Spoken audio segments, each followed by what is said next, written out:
Greetings, good people. My name is David Johns, and I'm the Executive Director of the National Black Justice Coalition.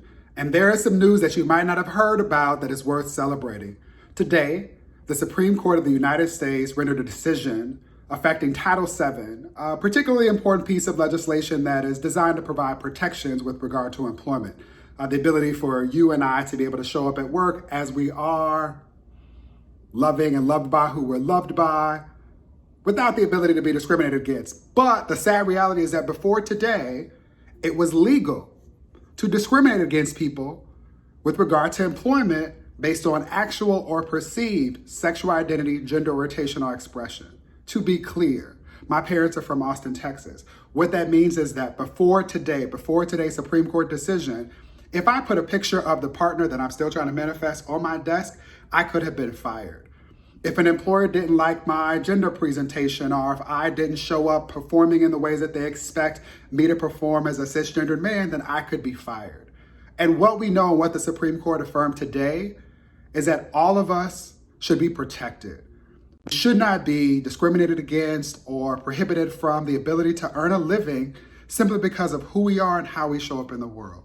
This is a victory to be celebrated, especially for those of us who are Black and queer.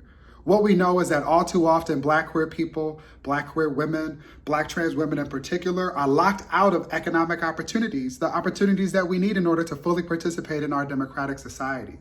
As we think about this victory having been rendered during the month of Pride, at a point in time in which so many people are risking their lives to protest, to actively demand the kind of inclusive social justice that would make it illegal for anyone to be discriminated against in any particular place simply because of who they are and how they show up in the world. Now, it's important for us to celebrate. And after we celebrate, let's remember that there still work to be done. There are still so many states that don't have the Equality Act or provisions that are included in the Equality Act that will prohibit discrimination not only in places of employment, but in other spaces of public accommodation, things like restaurants or health centers or hotels, for example. There are still places throughout the country where we can be discriminated against in those places, again, because of our actual or perceived identity, orientation, or expression. And so this is a note to remind you that today our Supreme Court did something worth celebrating.